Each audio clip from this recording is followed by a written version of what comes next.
Well, I'm so glad we're finally able to connect. I've been in so many countries. Now, what were you doing in London? I had a gallery there. Oh, nice. Yeah. Was it a new show? It was, yeah. How did it go over? It went amazing. Now, you grew up in Jacksonville. How often do you get back to visit your family and friends? You know, I haven't been back in a while, but I'm just literally yesterday talking about coming back. It's been a couple years. Oh, that's a long time. I know. I need some Woody's barbecue in my life. What's your favorite thing to get there? I get the beef sandwich, the French fries, you know, about a pound of Woody's sauce. I haven't had it, but I love a good barbecue. Oh man, you got to have Woody's. It's the best. I order the sauce. I have it sent to me out here. Is it a tomato-based spicy, or what's it taste like? They have a couple different. There's a mustard-based one. It's like the one. Oh. The classic Woody's barbecue sauce. I'll have to take a look at that. Yeah. Well, tell me a bit about your childhood. You know, I grew up obviously in Jacksonville. At first, when I was probably 7, I started racing motocross. Motocross, you know, that young? Oh yeah. So yeah, I was racing motocross all around Florida and Georgia, all the way up South Carolina. You know, I did that, and then I started skating at Kona Skate Park when I was done with motocross. I retired from motocross when I was 12, and then I started skating. So you went from mechanized to powered by yourself. That's right. Now, what interested you in vertical inline skating? You know, honestly, my best childhood friend at the time, he came over to my house and his entire body was scraped up. And I was like, what happened to you? You know, like he had scrapes and bruises and you know, he was all cut up. And he's like, oh man, I was at the skate park. And I was like, what? And he's like, yeah, it's amazing. And so he invited me, and the skate park was, you know, 10 minutes from my house. And I went, and I was absolutely hooked. Now, are you still friendly with Tony Hawk? I mean, you know, I'm friendly with all those guys when I see them. I just don't see them very often. But yeah, like all of the skaters that I toured with, like, you know, anytime I see any of them, it's, you know, it's always amazing. And we've had a couple friends obviously who've died over the years, and things have happened. So we'll all kind of, you know, get together or chat when things like that happen. Now, which extreme sports have you tried? Oh, I mean, I've tried probably all of them. I mean, I've raced cars, I've skateboarded, I've BMX'd, I raced motorcycles, I've rollerbladed, I've wakeboarded, I've skied, I've surfed, I've snowboarded, skydived, rock climbed. I mean, yeah, I don't know. I mean, I don't know if the only thing I don't think I've tried technically is street luge, but I did once in a video. We went 89 miles an hour on a plastic 3-wheel scooter from Toys R Us. That sounds fun. I could see kids saying, "Mom, look what I can do." Oh yeah, the wheels burned off. Oh wow, it was incredible. Well, it seems like you have that thrill-seeking gene. Yeah, I mean, it's funny because I don't get that, like, you know when people get that nervous feeling, like, I don't really get that. It's just more like, it's almost more angelic. It's more relaxed. Like, there's nothing more calm to me than doing a backflip.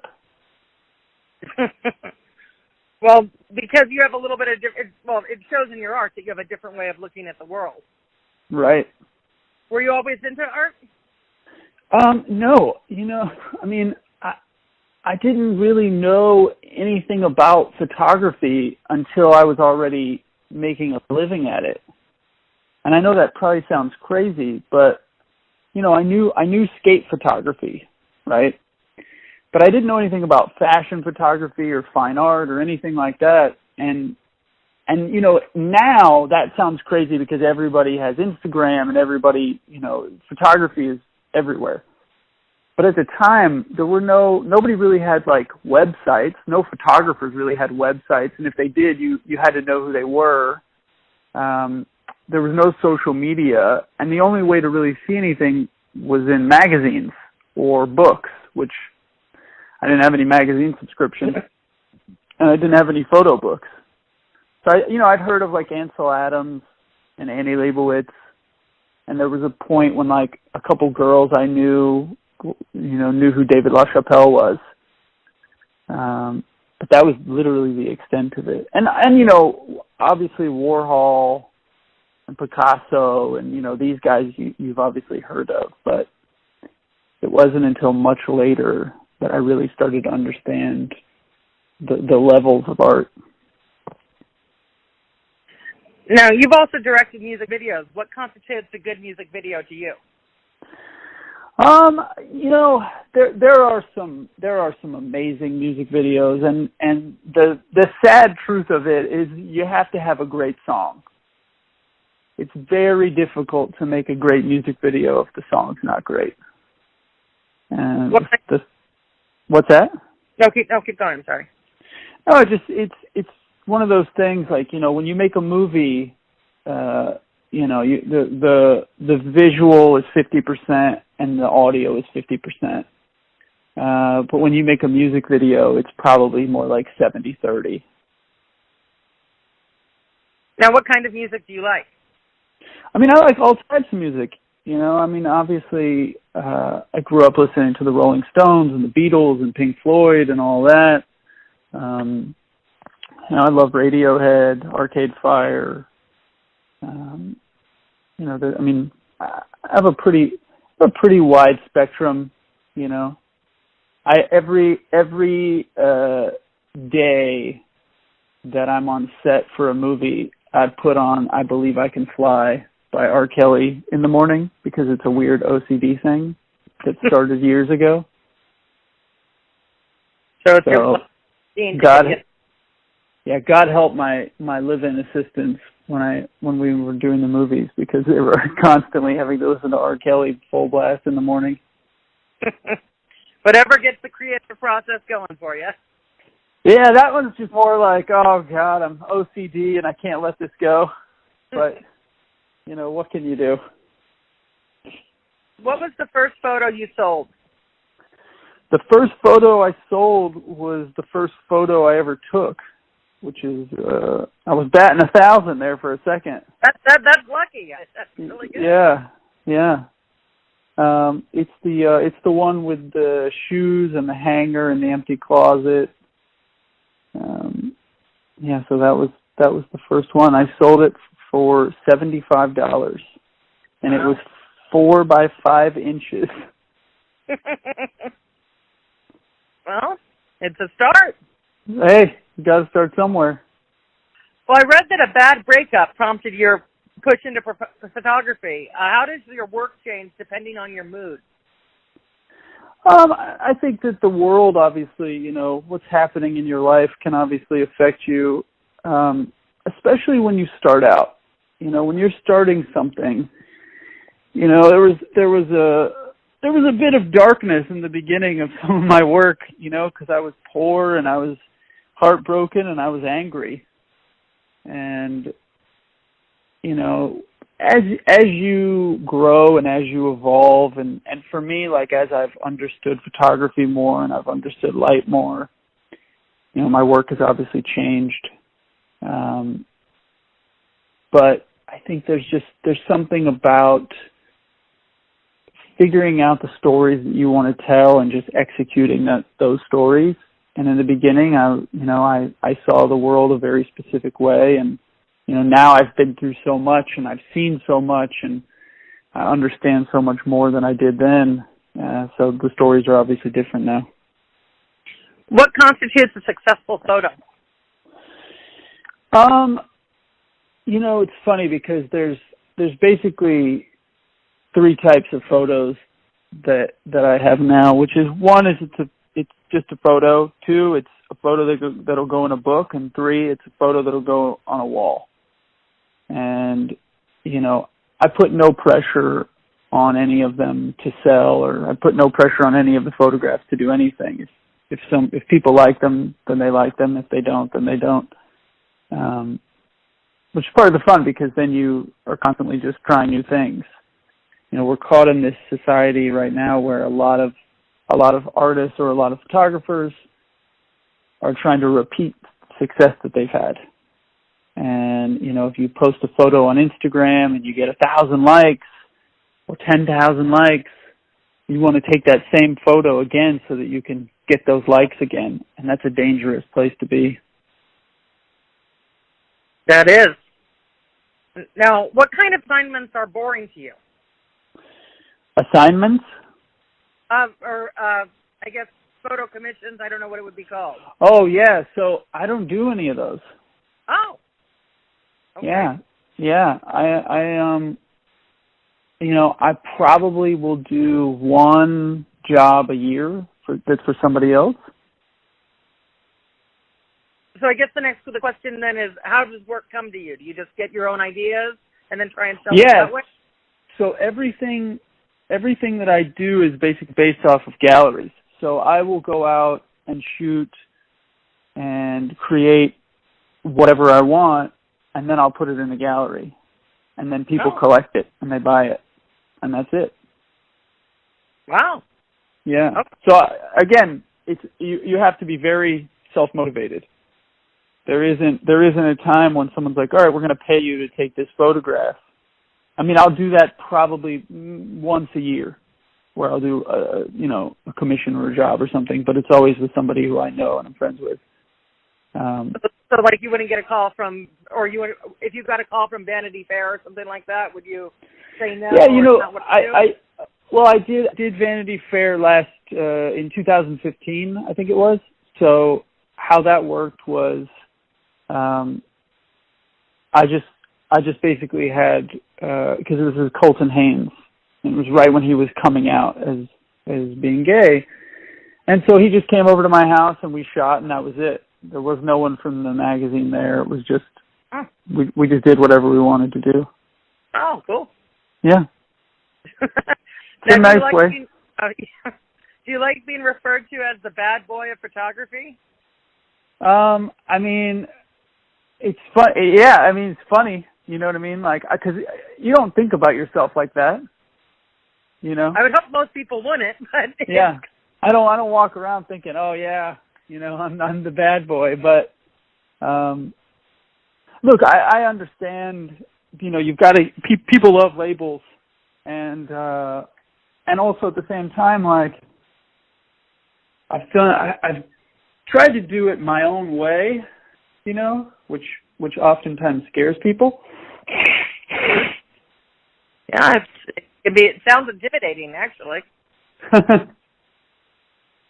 Well, I like that GQ also called your work gloriously twisted.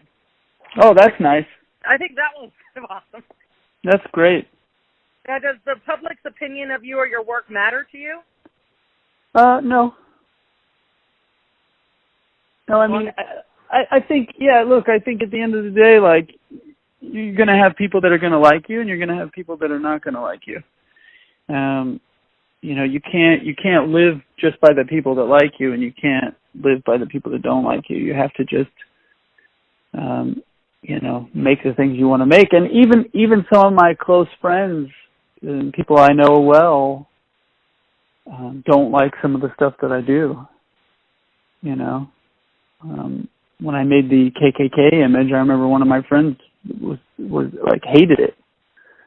And what can you do? Have you ever apologized for a photo? No, I don't think I've ever apologized for a photo. Yeah, I mean, I think one time I think people got mad at me once for something, and I said, I'm sorry if you're upset, but you shouldn't, being mad at me isn't going to solve the problem. But everyone now has to apologize for everything. It's really crazy. Well, I think artists especially are asked to defend their work all the time. Right. Now, it also seems like people regard you more as an artist than a celebrity photographer. I think you probably would, too. How would you define the difference between the two? Celebrity photography is dead. That ended years ago. You know, the Instagram and social media and the iPhone has replaced the celebrity photographer. I mean, don't get me wrong, I use celebrities in my work, but they're actors. You know, I don't think of them as celebrities. Like they're just actors who are acting in the photographs. Whereas celebrity photography, and you know, look, that was something that I definitely did. There was a time when you could just take a photo of a celebrity and that was a story. But that just doesn't exist anymore. Now, if someone wants to hire you or commission you, how does that happen? A lot of the times it goes through friends or people that I know. But, you know, look, people just, sometimes people go on my website and they'll email me and say, hey, you know. But a lot of the times it'll be through people I know, or, you know, someone I know might be doing something, or they might ask me to shoot it for them or something like that. Now, how did you decide what to include in the historical fiction series? How did I decide what?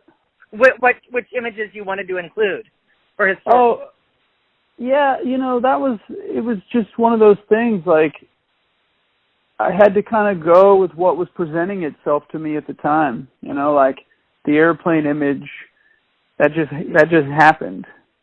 You know, the KKK image, you know, obviously when I say they just happened, they were planned.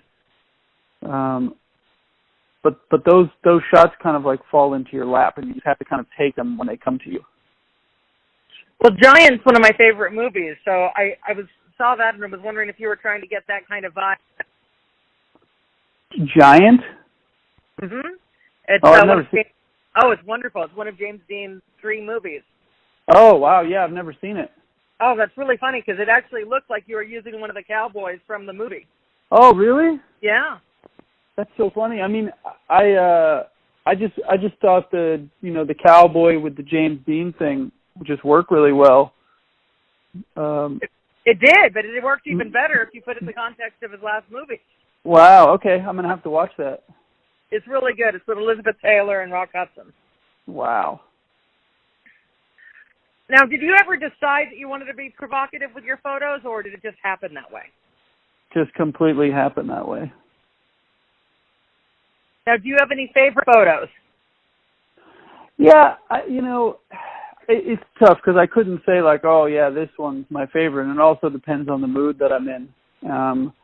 You know, there's certain ones, obviously, you know, the airplane and the KKK and the Gator Birkin, and you know, there's ones that were just like, oh, this is a really crazy moment.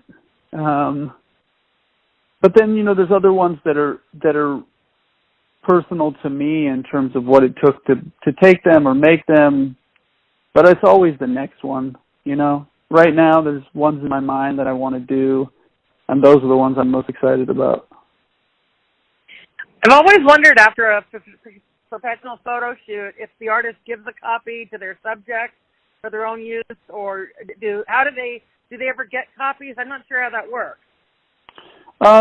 No, I mean people get photos that they post, you know.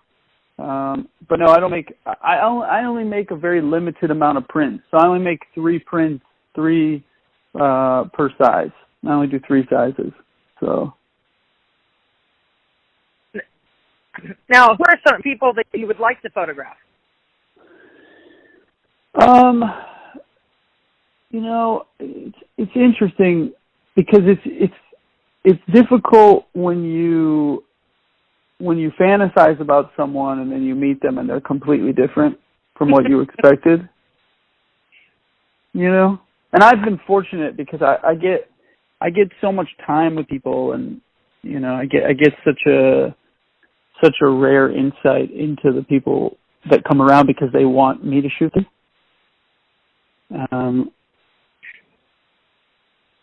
Yeah, I don't know. It's interesting. There's definitely some people that I think could be interesting. Warren Buffett was someone who I'd love to photograph. I don't know if you'd be able to do some of your thrill-seeking stuff with him, but it might be game. Yeah, right? He seems like he's pretty down. Yeah, go to Nebraska and say, hey. Yeah, right? Yeah, I think you should give it a try. Now, so this one might be a ghost question, but what's the most money anyone's paid for one of your photos? For the normal size print, $150,000. Oh, wow. Yeah. So you got the whole cast of Vampire Diaries arrested? I did. How did that happen? Well, you know, we were standing on a bridge taking pictures, and then the police were there, and next thing I know, we were taking mugshots. What was the cause? What did they say was the reason? Well, the reason was they found out that the girls were on a TV show. There was no real reason. You know, I wish that I could tell you, like, oh, they were naked or they were doing something, but there was no real reason. Oh, okay. Now, tell me a little bit about your book. Yeah, so The Dirty Side of Glamour was a book that I published with HarperCollins, and it's basically just that collection of that type of work. And then Provocateur, which is the last book, that's about, you know, there's 500 images in it, and that one kind of covers a wide variety of all the stuff, like from the Marie Antoinette stuff to the historical fiction stuff, portraits. I mean, there's a lot of crazy stuff in there. And you were able to take those photos in the Louvre? In Versailles, you mean? Oh, Versailles. I'm sorry. Yes. Yeah. No. So I looked into shooting in Versailles, but when I told them, you know, I want basically like champagne and cake all over the floor, they were not too thrilled about that. And so I said, all right, well, fuck it. Let's just build the rooms ourselves. And so we built the sets. Oh. Yeah. Now, what about the smart... Sorry. No, go ahead. I was going to say, what about The Smartest Man? What's that about? That was a book that I wrote years ago, maybe, I don't know, 10 years ago now. It's basically a survivalist book. You know, it's one of those things. It's written in state of consciousness, so there's no grammar in it or anything. And it's funny because people are either like fanatic about that book or they absolutely hate it. It seems like most people don't just look at you and say, he's okay. It seems like they're one extreme or the other. Yeah, right? Yeah, I think that's more interesting in some ways. Now, did you actually ask celebrities to donate blood for Life Isn't a Fairy Tale? I did, and they did. I had a refrigerator full of blood, which I made a 6-foot painting out of. Wow. Okay. How did you get the idea for that one? You know, I was thinking I had a show coming up, and I was thinking about, you know, making just one piece of work that was different, you know, a painting or something. And I thought, oh, it would be really cool if I did it with blood. And then I was like, oh, I could do it with my blood. And then, you know, I talked to a doctor, and they were like, yeah, no, you can't. You can't give enough of your own blood for that. And I was like, okay, well, how much blood would I need? And they were like, safely, you'd need like 20 people. And I was like, oh, okay, cool. So at least they don't kill you by having you donate for yourself. That's funny. Yeah, I was like, oh, that's easy. I can get 20 people over. So we had milk and cookies, and everyone donated blood. Oh, well. Look here, you ran your own little blood bank there. That's right. Now, did you buy the Birkin bag that you destroyed? No, it was given to me. Okay. Now, how did they feel when you destroyed it? I loved watching some celebrity reactions. No! People were very upset. Were you pleased with yourself? Yeah, you know, the honest truth of it is I didn't realize at the time how coveted that bag was. So I was just like, yeah, let's do this. And I didn't pay for it, so I didn't even really know how much it was worth. Yeah, I think some fashionistas were wanting to hunt you down after that one. Big time. Now tell me about one of your most recent controversial shots, the Kathy Griffin and President Trump. I mean, you know, Kathy and I just we were doing a shoot, and she said, oh, let's do something political. And, you know, literally that happened in the matter of 10 minutes. And then I only took 3 slides of film. And, you know, cut to, it's just everywhere. I got this, you know, it's just crazy. Like, it was just absolutely crazy. There were 20 news vans outside of my house. Wow. How do you feel about the public's reaction to it? You know, this is the same thing I said to Kathy. Like, people were very upset at first, you know, and I was like, look, this is the same thing that happened to the Dixie Chicks. You know, they said something against George Bush. Next thing you know, people were like setting their albums on fire. And, you know, a year later, they had their biggest album that they'd ever had, and they had their #1 song that they'd ever had. And people were like, oh, well, maybe, you know, maybe there's another side to it. And it's kind of the same thing that's happened now is, you know, people were really, really pissed. And now they're not so pissed anymore. Have you ever regretted publishing or showing a photo? No. Now, which photos have caused the biggest reactions from the public? I'd say the Kathy one, the KKK, the Lindsay Lohan, the Misha Barton. Those were probably the biggest reaction from the public. I actually really like the ballet. Show. Yeah. The ballet one, that one's probably the most viral. It's just, I always like what show how people, you know, what they do for their work and what they do for their art. Yep. Now, do you think it's an artist's responsibility to defend their art? No. Why do you have to defend it? You know? Now, do you think if artists are required to make political or social statements through their work? No. I don't think an artist is required to do anything that they don't want to do. That's the beauty of being an artist. If I make the photograph and you don't like it, don't look at it. Now, do you have a favorite photo that someone else has taken of you? Oh, that's interesting. Yeah, there's one of me that my girlfriend Anna took, which is just a portrait. But I think she got something really nice out of it. And we've learned over the years that I look much better on film than I do on a digital file.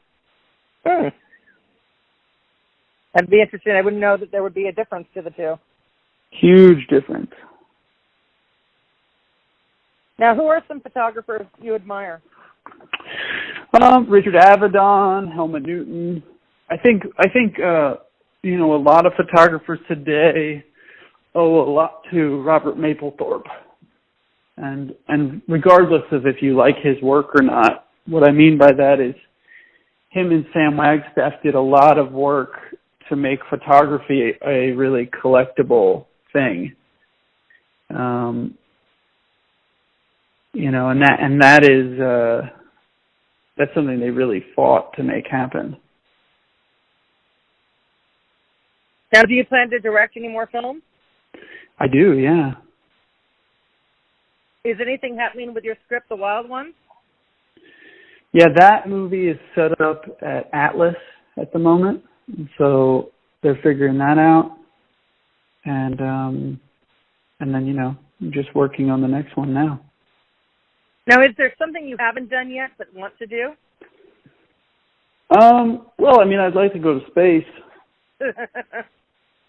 I know that sounds crazy, but I feel like that'll, you know, going into space will be like a normal thing by the time I'm dead. Time? Yeah. Now, from where you came from, is fame what you thought it would be? Yeah. It's exactly, you know, look, like, fame drives people crazy. It's not a real, it's, you know, it's like the stock market. It's not a real thing. You're not making anything. When I say fame, I don't mean when you're making a movie or when you're making something, but fame itself is just not a real commodity. So it can go away. It can become bigger. You know, it's literally volatile. You know, to quote The Wolf of Wall Street, I don't care if you're a sous chef or a stockbroker. Nobody knows if the stock is going to go up or down or left or right or what's going to happen. That is very true. Now, what do you like to do for fun? I like to take pictures.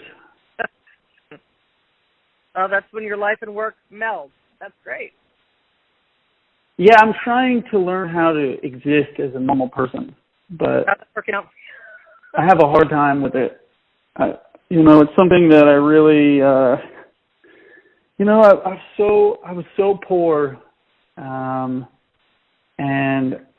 I have this dream, and I just, I put everything else to the side.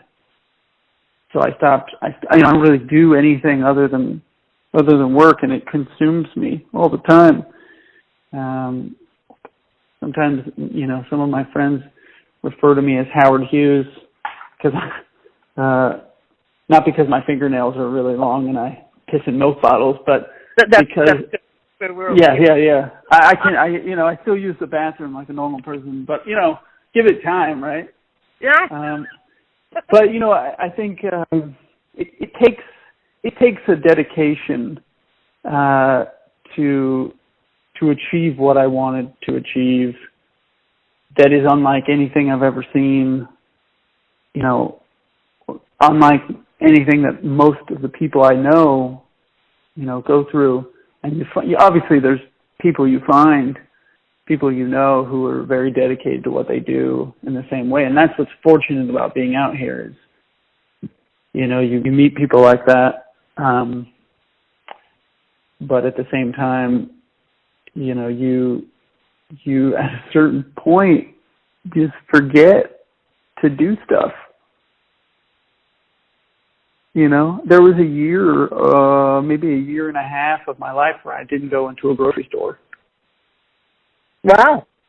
Did someone else buy your groceries for you? Or Absolutely, yeah. I just, you know, it was just one of those things. Like I had a list of this is what I eat, and it was just brought to me every week. Oh. And that was it. Yeah, and here's the thing. That's obviously convenient, but you lose a touch of reality. No, I bet. You would lose a lot of reality because all of a sudden things are magically done for you. Exactly. Now, what is the biggest splurge you've done with the money that you've earned? Oh man, splurging. That's another problem. Yeah, I mean, you think you travel a lot, but that seems to be for work as well. Yeah. You're saying like a personal splurge, or can I include like cameras in that? You can include anything you want. I guess, I don't know. I mean, I think I own every camera that I've ever wanted to own. Some of them were given to me, though. So, yeah, probably cameras, Are they modern cameras or vintage cameras or a little bit? They're all old cameras. I have like a new, I have one new Hasselblad and one new Leica. The rest of everything else is almost as old as I am, or older. One of my go-to cameras is 1959. Oh, wow. Yeah. And that's like one of the, we use it almost every day. It's crazy. It's still, just works perfectly. Well, I think things are made better a little bit long time ago. Yeah. It's crazy, right? Yeah. Now, how do you like people to connect with you? How do I like people that connect with me? Do connect with you? Do you like social media, through your website? Oh, yeah. Website, social media, through friends.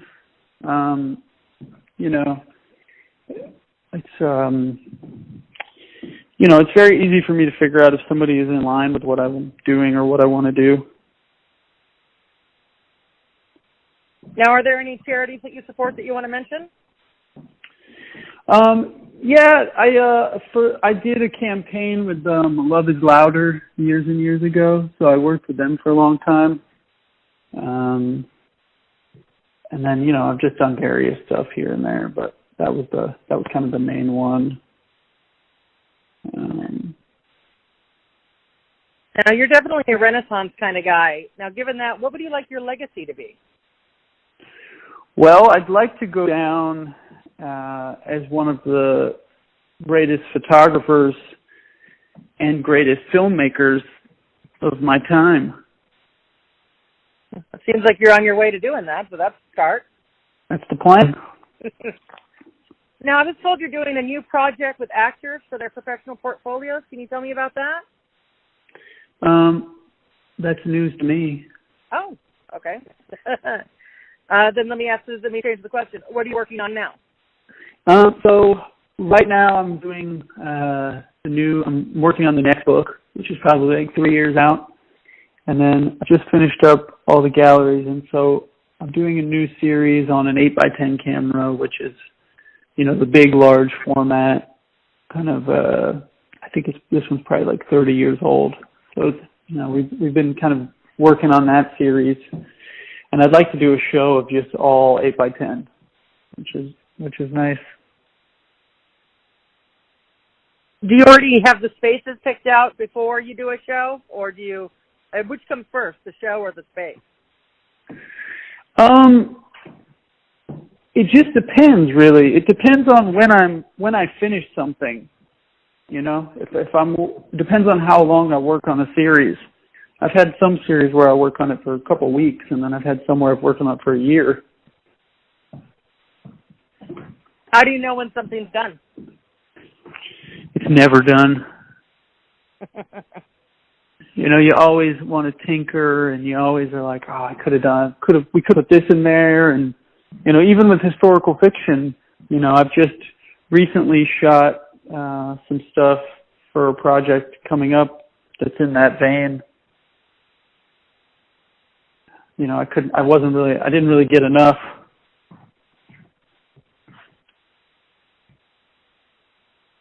I think it's neat that you could always go back and do something a totally different way in order to improve things.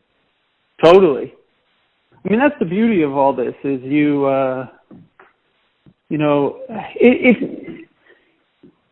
no matter what you do, or no matter how perfect a photograph is, or a movie is, or something that you make is, as you grow and adapt, you want to do better. Excuse me. Bless you. Thank you. You want to do better, so you might look back on something, and people might love it, and you might look back on it and be like, oh, I could have done that better, or I'd do it different now. But part of the fun of that is it keeps you going. It does. Now, is it true that you are on a quest for the missing brontosaurus, the Mokele Mbembe? Oh yeah, Stephen Dare has put me on that years and years ago. And, so what is that? I mean, you have to ask him about that. That's his pet project. Oh, okay. I thought it was yours. Okay. No. Listen, he is the most well-versed person in that. It's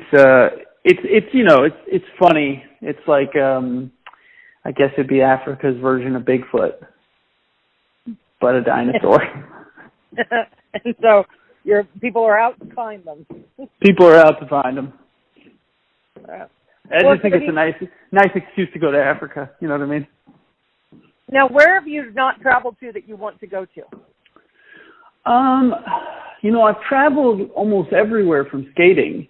But the place that I haven't really photographed yet that I want to is Iceland. Oh. Yeah, I'd like to go to Iceland. Now, is there anything else you want to add that you want people to know about you? No, I mean, you were very well versed. Oh, I've been practicing. I like it. Well, thank you so much. I love that. I can't wait until this runs. I'm really excited. And I'm glad we were able to finally get this going. We've been chasing each other around. I know. Now, are you traveling somewhere else soon? I'm not sure. I may come back to Jacksonville. Oh, that'll be nice. I'm sure your friends will love it. Yeah. And I'm you live in Los Angeles now. Is that correct? Yeah. Okay. All right.